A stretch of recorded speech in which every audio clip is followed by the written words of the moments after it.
Oh ya, hari ini kita akan melakukan perjalanan ke Baduy, terutama ingin merasakan keheningan malam tahun baru di Baduy Dalam. Perjalanan kami mulai dari stasiun Klender, melewati stasiun Jatinegara, Matraman, Manggarai, Sudirman, Karet, dan berakhir di stasiun Tanah Abang. Stasiun Tanah Abang menjadi meeting point trip kali ini bersama rombongan Open Trip. Pada perjalanan ini, jumlah rombongan kami ada 25 orang dari berbagai daerah, bahkan ada yang dari luar Pulau Jawa yang hadir. Teman, bahwa perlu diketahui juga jarak dari stasiun Tanah Abang menuju stasiun Rangkas Bitung memakan waktu sekitar 1 jam 30 menitan. Wah, teman-teman, di libur tahun baru ini suasana stasiun Rangkas Bitung sangat ramai dan penuh. Apalagi posisi stasiun yang dekat dengan pasar, wah, sangat terlihat ramai sekali. Terlebih ini hari libur ya. Biasanya kalau lagi sedang ramai begini, kita harus lebih ekstra hati-hati teman-teman dengan barang bawaan penting kita, karena memang kami dengar salah satu rombongan kami sempat kecopetan, tapi copetnya berhasil ditangkap dan barangnya kembali. Alhamdulillah, tidak terjadi masalah yang sangat berbahaya.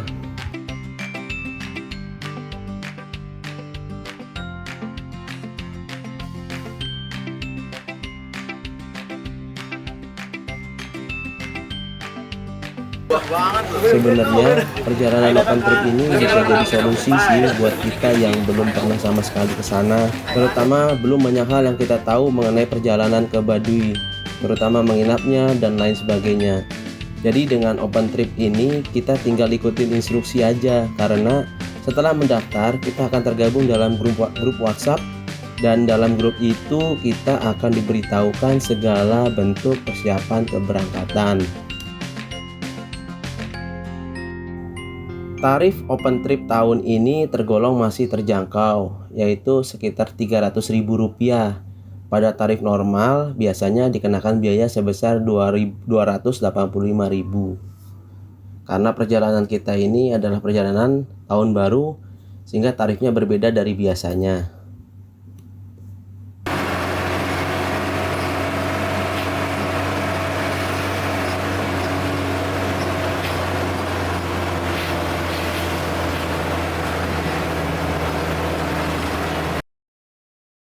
Oh ya teman-teman, mau ngasih tahu juga bahwa biaya tersebut sudah termasuk ongkos elf dari stasiun Rangkas Bitung ke Ciboleger. Begitu juga sebaliknya dari Baduy ke stasiun Rangkas Bitung. Tapi itu tidak termasuk ongkos keretanya ya. Lalu makan malam, karena kemungkinan kita akan tiba di Baduy Dalam pada malam hari, dan sarapan pagi.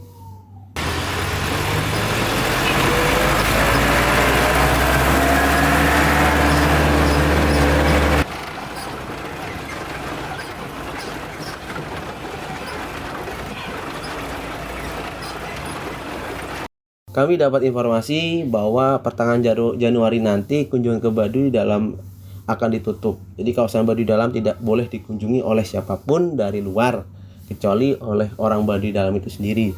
Ini tergantung informasi kepala adat nantinya, karena sedang ada upacara kaula. Mungkin perlu tahu juga teman-teman bahwa kaula itu semacam upacara atau sebagai ungkapan rasa terima kasih kepada Sang Hyang, atau keberhasilan panen padi, atau juga upacara penyucian diri kepada Tuhan di kawasan Baduy Dalam yang nama di daerah kawasan Desa Kenakes namanya. Selama pelaksanaan upacara kaula tersebut, wisatawan dilarang mengunjungi area kawasan Baduy Dalam kurang lebih selama hampir 3 bulan. Jadi bagi kalian yang ingin tetap ke Baduy, hanya sampai Baduy luar saja.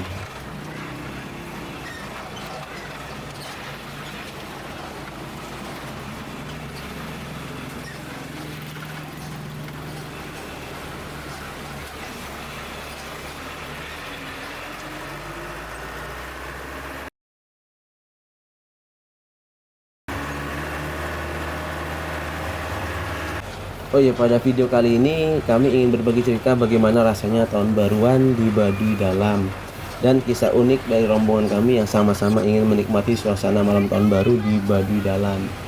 Tentu ada suasana yang berbeda yang jarang kita temui sehari-hari sebagai penghuni kota. Tetapi ini akan menjadi pengalaman spesial terutama bagi kami karena kami memang belum pernah sama sekali mengunjungi Baduy, apalagi Baduy Dalam. Yuk simak dan ikutin terus ya kawan-kawan cerita video ini. Setelah lama melewati jalan menuju Ciboleger, akhirnya kita sampai di pintu masuk kawasan Baduy Luar. Sesampainya di Ciboleger, ada baiknya kita makan terlebih dahulu agar kuat menaklukkan perjalanan ke Baduy Dalam. Oh, penuh.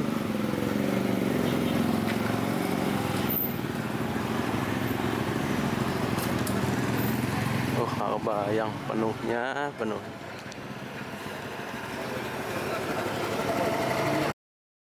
Sebelum melakukan perjalanan, guide kami memberi arahan kepada kami, terutama mengenai trek perjalanan dan hal-hal yang boleh dan tidak boleh dilakukan selama perjalanan dan selama tinggal di kawasan Baduy Dalam. Semuanya salam budaya.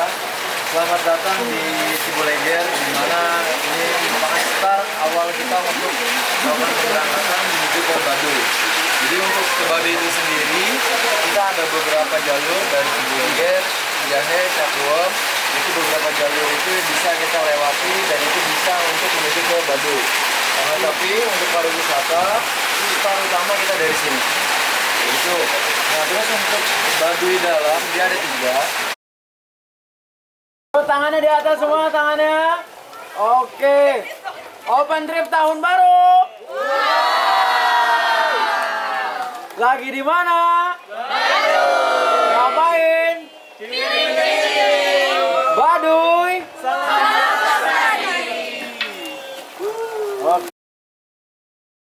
Di sepanjang perjalanan kami disambut oleh beberapa warung yang menjajakan dagangannya seperti minuman kemasan dan juga makanan ringan. Juga ada dari mereka yang menjual hasil bumi Baduy seperti durian, madu lokal yang diambil dari hutan, dan pernak-pernik. Awal mula perjalanan kami sudah disambut dengan hujan, hingga kami diharuskan menggunakan jas hujan. Meski hujan, jalan tetap harus berlanjut teman-teman. Oh iya, penting juga buat teman-teman yang ingin ke kawasan Baduy agar jangan lupa membawa jas hujan karena akan sangat bermanfaat sekali. Ketika hujan seperti ini sudah jelas jalanan menjadi basah dan licin, ditambah trek jalan bebatuan dan tanah, sehingga tidak mungkin kita bisa jalan cepat dengan kondisi jalan yang naik turun bebatuan, karena khawatir kita terpleset. Bahkan beberapa teman kita juga yang jatuh. Dan setiap perjalanan ini kami lewati, sesekali kami terkena slip karena sendal kami dipenuhi oleh lumpur, tanah, dan juga licin. Sebenarnya yang lebih penting dari kondisi perjalanan ini yang kita butuhkan adalah mental dan semangat yang kuat sih. Ada beberapa hal yang perlu diketahui sebelum menuju kawasan Baduy Dalam. Kita dilarang melakukan perekaman perangkat elektronik seperti handphone, kamera, dan lain-lain, serta peralatan mandi dari luar seperti sabun, sampo. Jadi mandinya pakai apa ya? Ya nggak pakai apa-apa, bahkan nggak pakai gayung. Jadi usahakan bawa sarung karena akan sangat berguna banget untuk buang air kecil, buang air besar, ataupun mandi. Jadi sarung akan sangat berguna sih, baik buat laki-laki dan perempuan. Nanjak.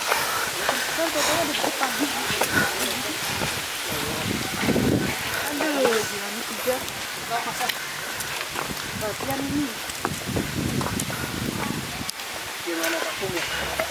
Yang dimainkan, mesti dimainin.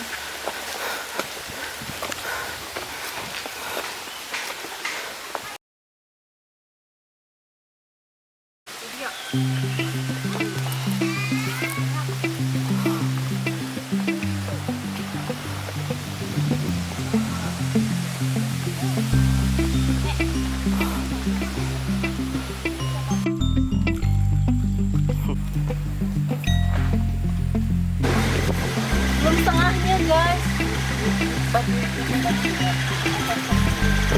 Di Kapura pokoknya itu baru, bukan Baduy luar.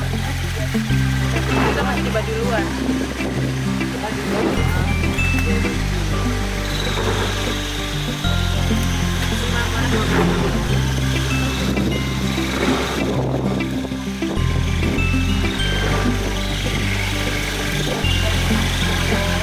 Jadi buat teman-teman yang mau beli durian di kawasan Baduy luar, ada baiknya langsung dimakan saja, karena jika dibawa akan menambah beban bawaan yang jaraknya cukup jauh.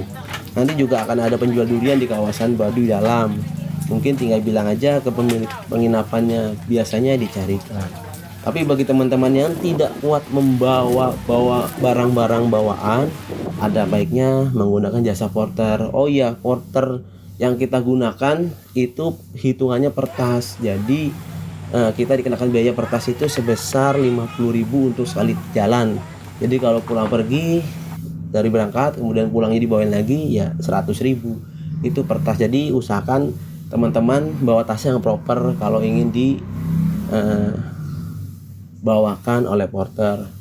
Kayak aku juga pakai tas ukuran 40 liter yang nggak besar banget, nggak kecil banget. Jadi pas banget buat barang bawaan yang persiapan kami tinggal di Baduy selama 1 malam. Setelah 2 jam lebih perjalanan, salah satu teman kami merasa sudah tidak kuat. Hal ini dikarenakan perjalanan tidak hentinya diguyur hujan, trek yang menanjak dan licin, dan sangat menguras energi di awal-awal perjalanan ini. Sampai akhirnya kami memutuskan untuk berhenti dan mendiskusikan kelanjutan di salah satu warung di perjalanan Baduy luar. Kami sempat bingung karena salah satu di antara kawan kami mengatakan untuk tidak ingin melanjutkan dan ingin meminta penginap di rumah penduduk yang jaraknya sudah hampir setengah perjalanan. Setelah lama kami membahas, kami yakinkan bahwa Baduy dalam itu tidak akan jauh lagi. Penting juga buat teman-teman kalau dalam perjalanan ada yang nanya masih jauh apa enggak, bilang aja sebentar lagi. Karena kata sebentar lagi sangat ampuh jadi motivasi perjalanan, seperti para pendaki-pendaki biasanya. Meski dengan semangat yang terganggu, kami pun tetap melanjutkan perjalanan. Kami berhasil memotivasi teman kami yang merasa tidak kuat. Sebenarnya itu hanya kondisi psikologis saja sih, sebenarnya dia kuat. Sepanjang perjalanan kami selalu menemui pedagang air minum di beberapa warung dan juga anak-anak kecil yang berdagang di tengah-tengah hutan gitu. Jadi buat teman-teman yang kesini jangan takut kehausan ya. Sampai di sebuah tempat istirahat saung, kami berhenti sejenak dan kemudian di rombongan kami bernama Mas Boni akhirnya datang menanyakan kondisi kita. Wah, alhamdulillah banget Mas Boni, pengertian banget sih. Mungkin kalau kita nggak sebaik itu mungkin kita bisa ditinggal dan kita nggak tahu nasib kita bagaimana di kawasan Baduy luar. Ya mungkin paling baiknya kita akan menginap di situ dan tidak melanjutkan perjalanan. Namun Mas Boni kemudian membantu bersama rombongan, satu kawan rombongan dan satu warga Baduy dalam yang mengawal teman kita yang kelelahan. Mungkin jalannya lebih santai. Setelah kami percayakan teman kami yang harus berjalan sedikit lebih lambat, energinya sudah habis dengan Mas Boni dan kawan-kawan, kami pun perlahan mencoba mendahului.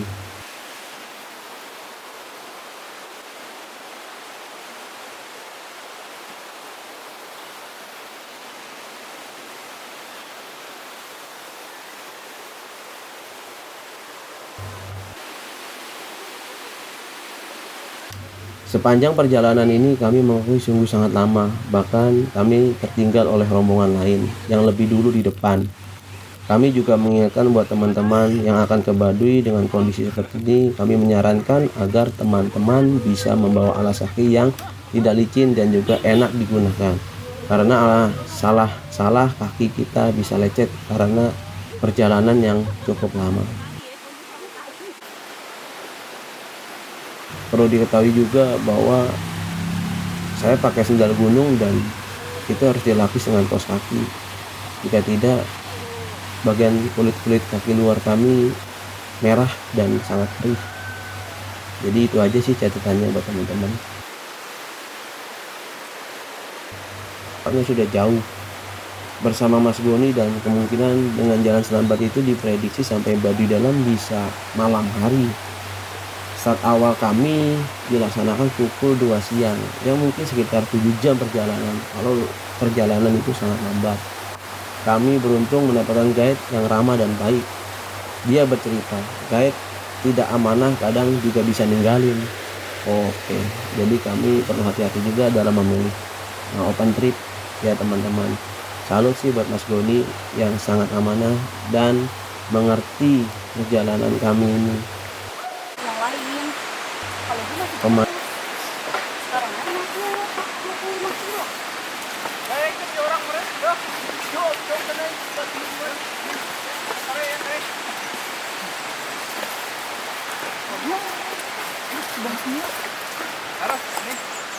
Buat bangun rumah kali ya? Iya.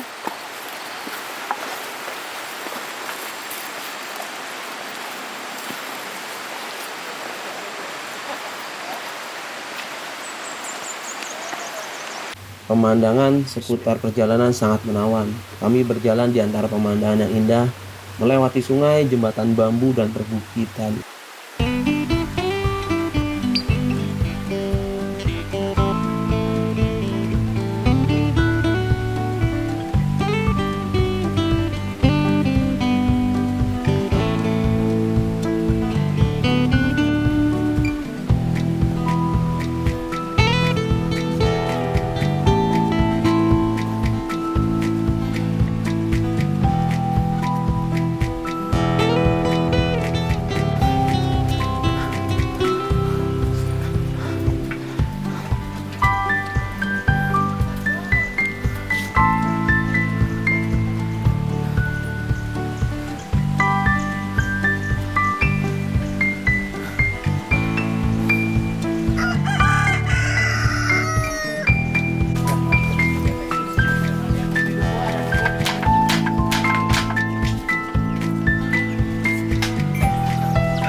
Malam-malam mandi sambil nyuci sendal.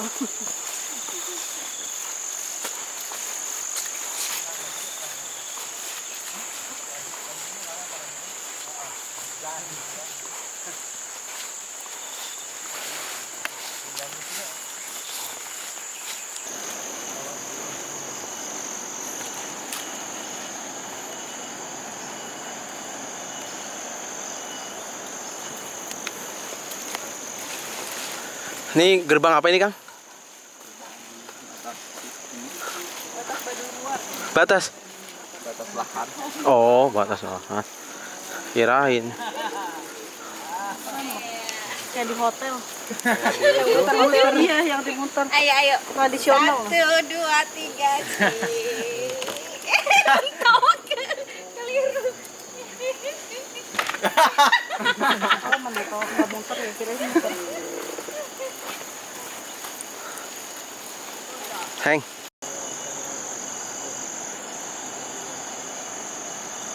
Nah, yuk. Sendiri. Itu tuh bagus. Tahan dulu. Satu gua dari putih. Yang madu sih, Seng.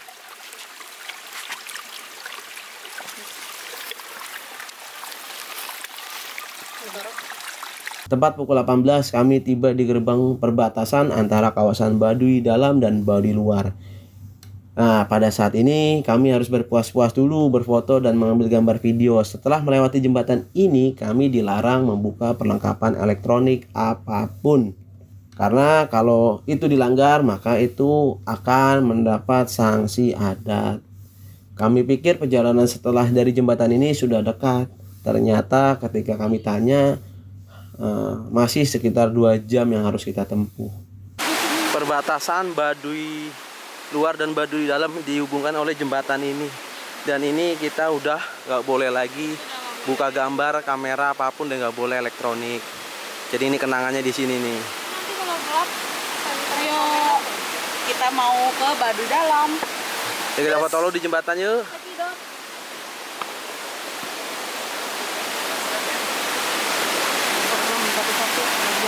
Iya, soalnya goyang dong. Iya, silakan. Wah, Ibu-ibunya. aman. Aman semua. Aman sih. Nggak ada sinyal. Jembatan penghubung Kan terakhir. ini harusnya. Kencang ya? Tapi lebih besar lagi ada bang, segini arusnya. Ada. Lebih besar lagi ada. Sampai mana? Oh, sampai sini. Sini. Wow, Ya kayak di Kleren. sampai sini. Ini boleh buka kamera di mana batasnya? Sini. Bisa dicoba. Di situ boleh ya? Terakhir ya? Momen bahagia juga kami rasakan manakala melewati tanjakan cinta. Sebuah perjalanan menanjak yang cukup tinggi dan ekstrim. Ditambah jalanan tanah dan basah sehingga lumayan licin.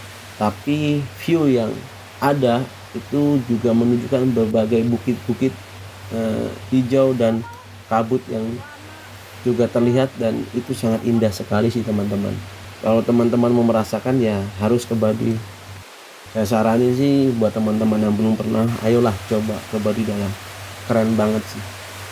Di sini pemandangan perbukitan terlihat dan sangat indah sekali. Tidak terasa selama perjalanan ternyata hari sudah mulai gelap. Kami tetap harus melanjutkan perjalanan meski dengan kondisi jalan basah, hujan, licin, dan bahkan gelap. Kami pikir lengkap sudah tantangan yang kami lalui untuk menuju kawasan Baduy dalam ini di musim hujan ini. Setelah lama berjalan, akhirnya kami mendengar pekikan orang di depan dengan kata sampai. Dari kejauhan, senter-senter yang menyala membuat kami penasaran. Apa benar iya kita sampai setelah lama perjalanan ini? Ternyata benar saja, kita disambut oleh samar-samarnya lampu damar, lampu yang dari api di depan muka jalan. Kami betapa bangganya dan haru perjalanan ini cukup melelahkan dan akhirnya bisa sampai. Kami berharap kawan kami di belakang juga sampai dengan cepat bersama Mas Goni dan kawan-kawan. Karena hari sudah malam dengan medan dan jalan yang gelap, sungguh kami sangat khawatir. Setelah sampai di Baduy dalam, hal pertama yang kami lakukan adalah duduk, istirahat, membeli minuman hangat sambil menghirup udara segar Baduy dalam. Karena keadaan sangat gelap, kami pun tidak bisa membayangkan seperti apa Baduy di siang hari. Mungkin pemandangannya akan sangat indah. Kondisi ini tentu menjadi sebuah vitamin batin dan pikiran kita teman-teman yang selama ini hidup dalam hiruk-pikuk perkotaan yang terang dan gemerlap. Karena badan basah berkeringat namun cuaca cukup sejuk, kami pun memilih mandi di sungai malam-malam. Dan ternyata seru sekali, tidak banyak alat mandi yang kami gunakan selain telapak tangan. Jadi gebiar-gebiur aja di sungai itu. Oh ya teman-teman, sungai untuk mandi dan buang air kecil dan besar itu terpisah ya. Jadi nggak perlu khawatir, akan tetap aman. Setelah itu bagi kalian yang beragama muslim juga bisa minta izin untuk sholat di rumah penduduk Baduy dalam yang kita tinggali. Setelah semua beres dan tubuh bersih oleh air segar malam hari Baduy dalam, kami pun bersantai di teras rumah sambil menikmati energen sereal. Oh iya, setelah kami amati bahwa perbedaan teras rumah kawasan Baduy dalam cenderung lebih kecil, tidak seluas teras rumah di kawasan Baduy luar. Tetapi halaman rumah dalam di kawasan Baduy dalam lebih luas dan bisa menampung tidur orang banyak, mungkin sekitar 10 orang. Begitu juga wanita di kawasan Baduy dalam jarang terlihat, bahkan kami hanya bertemu pemilik tempat tinggal aja. Yang selebihnya kita jarang ketemu sih perempuan di kawasan Baduy dalam, entah mereka ke ladang atau apa. Tapi di kawasan Baduy luar kami melihat ibu-ibu dan juga anak-anak muda perempuan pada nongkrong di depan teras rumah. Tidak sedikit juga ibu-ibu, nenek-nenek dan anak muda yang terlibat menenun kain Baduy. Kami pun akhirnya melakukan santap malam bersama penghuni rumah yang kami tinggali. Kami berbagi cerita tentang pemilik rumah seputar adat, kebiasaan, dan kepercayaan masyarakat Baduy dalam. Oh iya, mereka juga pernah ke Jakarta ke teman-teman katanya, dan tentunya jalan kaki. Mereka juga bilang bahwa pantangan bagi mereka adalah perjalanan menyeberang pulau karena itu melanggar nilai adat. Malam itu terasa indah. Semua lelah terbayar sudah oleh keramahan warga, sejuknya suasana malam, dan dinginnya air sungai Baduy dalam. Lalu kami tertidur karena mata sudah tidak tahan dan berharap tidak ingin buang air besar pada malam hari karena tentu kita harus berangkat ke sungai. Oh iya, tenang saja. Penghuni homestay baik-baik kok. Kalau kalian tidak berani, nanti juga bisa ditemani oleh ibu pemilik homestay. Kalau kalian perempuan dan laki-laki, bisa ditemani oleh bapak atau anaknya pemilik homestay. Saya juga begitu kok. Setelah kami tertidur, ternyata beberapa rombongan lain dari kami merayakan tahun baru hanya dengan berkumpul bersama, melihat langit-langit, menghitung waktu sebelum tiba tahun baru 2024 dan berdoa tentang harapan masa depan, dan setelah itu semua tertidur. Kami tahu kisah itu manakala pagi hari mereka bangun dan bercerita tentang bagaimana mereka melewati tahun baru di kawasan Baduy dalam. Oh ya teman-teman, saksikan terus perjalanan kita di episode selanjutnya ya.